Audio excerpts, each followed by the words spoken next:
అమ్మ వందనాలు.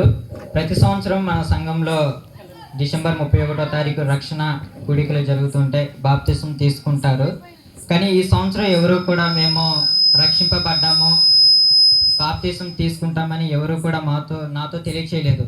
అలాంటి సమయంలో నేను చాలా బాధపడుతున్న సమయంలో ఈ ఇద్దరు సహోదరుల ముందుకు వచ్చి, అయ్యా మేము రక్షింపబడ్డాము, నీటి బాప్తిసం పొందుతామని తెలియచేశారు. అప్పుడు నాకు చాలా సంతోషం వేసింది.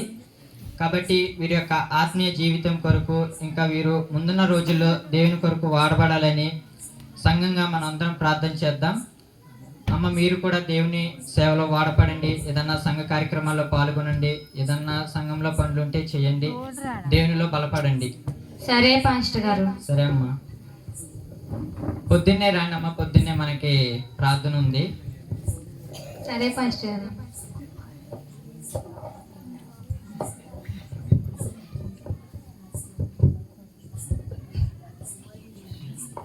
పాస్టర్ గారు, పాస్టర్ గారు, పాస్టర్ గారు, పాస్టర్ గారండి. అమ్మా ఎవరమ్మా? మేం పాస్టర్ గారు, పొద్దున్నే ప్రార్థనకి రమ్మని చెప్పారు మీరు. అమ్మా నేను పొద్దున్నే రమ్మను, కానీ టైం ఇప్పుడు ఎంతైందమ్మా? 4 అమ్మా. నేను రమ్మంది 5 నిమిషాలు 10 నిమిషాలమ్మా, కానీ అసలు ఇంకా తెల్లారిని కూడా తెల్లారలేదమ్మా. ఇంతలోకే ఏంటమ్మా?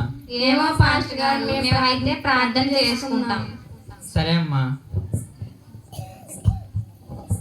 గమనించారు కండి, బాప్తిసం తీసుకున్న కొత్తలో పాస్టర్ గారు రమ్మని ఒక మాట చెబితే పాస్టర్ గారు నిద్రపోవటానికి కూడా టైం వేయలేదంట. వచ్చి ఆయన సగం నిద్రలోనే లేపారు, ఆయనకి నీరసం వచ్చిందాక. ఇప్పుడు వచ్చి ప్రార్థన చేసుకుంటున్నారు. ఎప్పుడిప్పుడు ఇది బాప్తిసం తీసుకున్న కొత్తలో. ఇక చూడండి ముందు ఎట్టుంటుందో.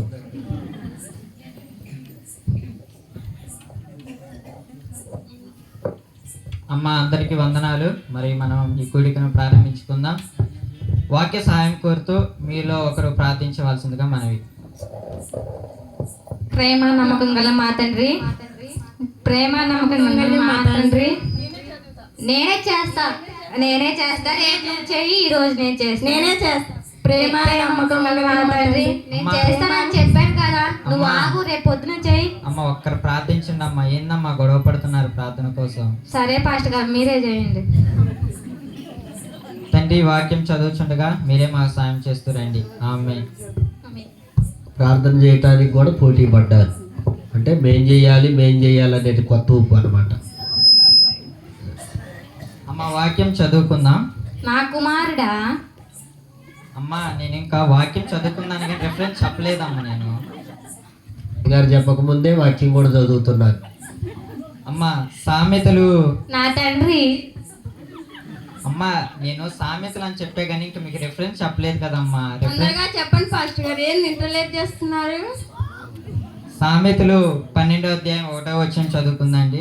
శిక్షణ పొందువాడు, శిక్షను ప్రేమించువాడు. నేను చదువుతా అని చెప్పాను. నేనే చదువుతా. నేను చదువుతా, రేపు నువ్వు చదువు.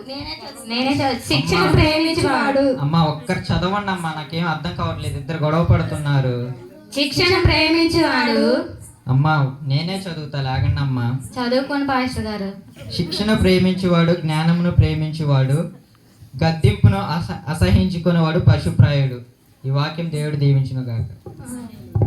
పాస్టర్ గారు మీరు ఈ రోజు వాక్యం చెప్పింది నేరుగా నా గురించి చెప్పినట్టే ఉంది. నేరుగా నా కణతల్లోకే గుచ్చుకున్నాయి పాస్టర్ గారు. అవును పాస్టర్ గారు, మీరు చెప్తుంటే నాకు కిడ్నీలో కూర్చుంటుంది. పాస్టర్ గారు మీరే అంత బాగా ప్రవర్తి చెప్పారు పాస్టర్ గారు. నాకైతే నేరుగా కణతల్లో నుంచి కిడ్నీలోకి పోయింది పాస్టర్ గారు. అవును పాస్టర్ గారు, అంత బాగా చెప్పారు. అమ్మా కిడ్నీలోకి కణతల్లోకి కాదమ్మా, దేవుని వాక్యాన్ని హృదయంలోనికి వెళ్ళాలి. ఆ వాక్యాన్ని హృదయంలో గుర్తుంచుకొని ప్రతి దినము ఎవరు వేస్తూ ఆత్మీయంగా బలపడాలమ్మా. సరే పాస్టర్ గారు, ఉంటాను. చూసారుగా కొత్తలో చెప్పిన వాక్యం ఎక్కడెక్కడికి పోయిందో. అసలు వెళ్ళాల్సిన చోటికి వెళ్ళలేదంట. ఇప్పుడు మానవుల పరిస్థితి, క్రైస్తవుల పరిస్థితి అలాగుందన్నమాట. అయ్యగారులు ఎన్ని విధాలుగా మొత్తుకున్నా అది వెళ్ళాల్సిన చోటికి వెళ్ళడం లేదు. పాస్టర్ గారు మీరెందుకు పాస్టర్ గారు చేసుకున్నారు? మేమున్నాం కదా పాస్టర్ గారు, ఇవ్వండి. సరే అమ్మా.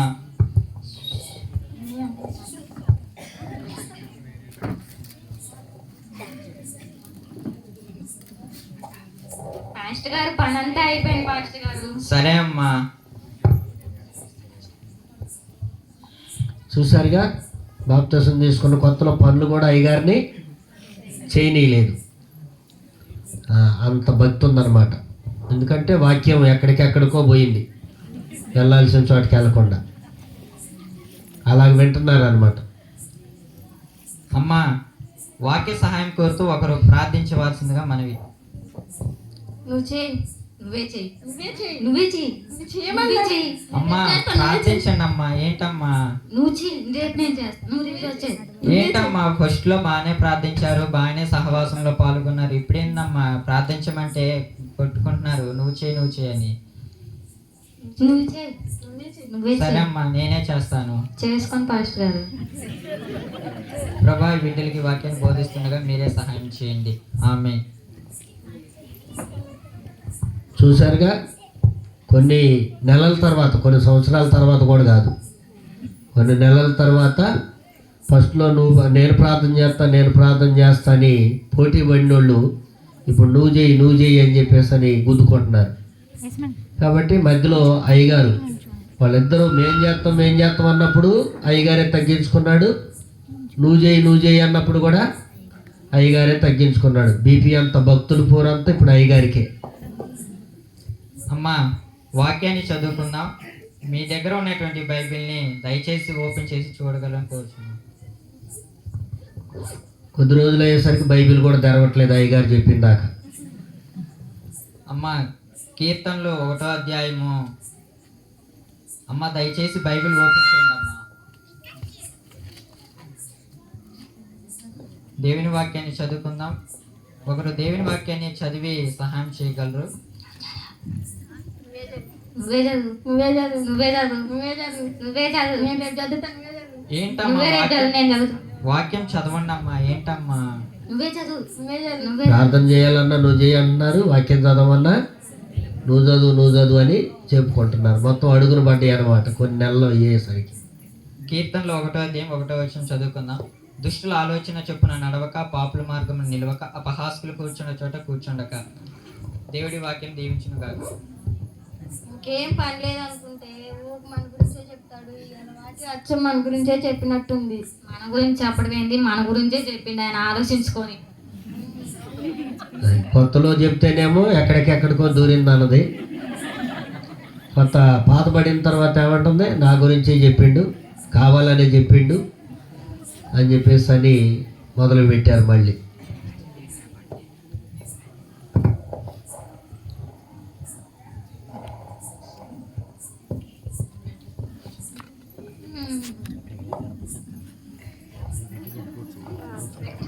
దేవుడి వాక్యం మొదలు పెట్టిన తర్వాత వచ్చి చోటు చూసుకుంటున్నారు, ఫ్యాన్లు చూసుకుంటున్నారు. దేవుడి వాక్యం దీవించి ఆశీర్వదించును గాక. ఆమె. లాస్ట్ ప్రార్థన చేసుకొని దేవుని దీవెన ఆశీర్వాదం పొందుకొని చివరి ప్రార్థన అప్పుడు వచ్చారనమాట. అప్పుడు దాకా వెళ్ళినప్పుడు తిరిగారు. ఏంటే పాస్టర్ గారు ఎంత త్వరగా చెప్పేశారు వాక్యం. త్వరగా చెప్పడం ఏంటి మరి, మనం వస్తామని కొంచెం లేట్ చేయొచ్చుగా. మనం ఏం వస్తామని తెలుసు కూడా ముందలే ముగిచ్చారు సార్. చూసారా పాస్టర్ గారు అంటే ఏంటో తెలివి చూపించారు. తెలివేంటి, ఆలోచన కూడా చూపించింది.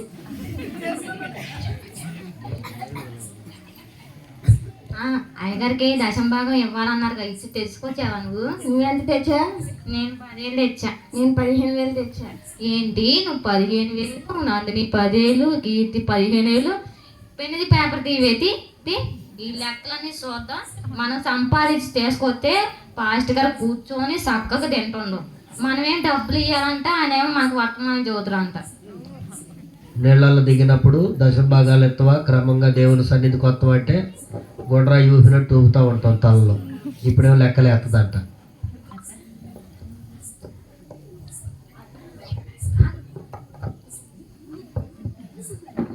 నువ్వు 2,000, నేను 3,000 ఇస్తా. మన ఇద్దరం 5,000 వేసుకొని ఉంచుకుందాం. తర్వాత మిగతా అన్ని చీరలు కొనుక్కుందాం. 10,000 కాడ నుంచి 15,000 కాడ నుంచి 2,000కి వచ్చింది సంవత్సరం. పాస్టర్ గారు ఇదిగో పాస్టర్ గారు దశంభాగం. ఏంటి ఏంటమ్మా మీరు ఈ మధ్య దేవుని సన్నిధికి క్రమంగా రావట్లేదు, ప్రార్థన చేయమన్నా నువ్వు చేయి అనుకుంటున్నారు, వాక్యం చదవట్లేదు, కనీసం బైబిల్ కూడా ఓపెన్ చేయట్లేదు ఏంటమ్మా? ఏమీ లేదు పాస్టర్ గారు. ఏంటమ్మా మరి ఇట్లా చేస్తున్నారు? దేవుని సన్నిధికి కొత్తలో వచ్చినప్పుడు బాప్తీసం పొందిన కొత్తలో బాగానే ఉన్నారు, కానీ ఇప్పుడు మీ ఆత్మీయ స్థితి దిగజారిపోయింది, ఎందుకనమ్మా? బాప్తీసం కొత్తలో అంటే జనమందరూ వచ్చి ముందు కూర్చుంటున్నారు. వాళ్ళకంటే ముందు మేము వచ్చి కూర్చోవాలని చూసాం. ఇప్పుడు మాకంటే వాళ్ళే మొదలు అవుతున్నారు, మేము అనకవుతున్నాం. అందుకని మేము ఉండట్లేదు. అట్లా కాదమ్మా, ఎప్పుడు కూడా దేవుని సన్నిధిలో ముందుగా ఉండి దేవుని సేవలో వాడబడే బిడ్డలుగా ఉండాలి. దశంభావంలో అయినా దేని విషయంలో అయినా దేవుని సన్నిధిలో వాడబడి దేవుని సన్నిధిలో మనం నిత్యము ఉంటే దేవుడు మన పరలోక రాజ్యం చేర్చుకుంటాడు. ఎక్కడ కూడా కొనుక్కోకుండా సొనకుండా ఎటువంటి ఏమీ చేయకుండా ఉంటే దేవుడే ఉంటాడు మన పక్షమున. సరే పాస్టర్ గారు, మీరు సరే చెప్పింది మీరే మానేయండి.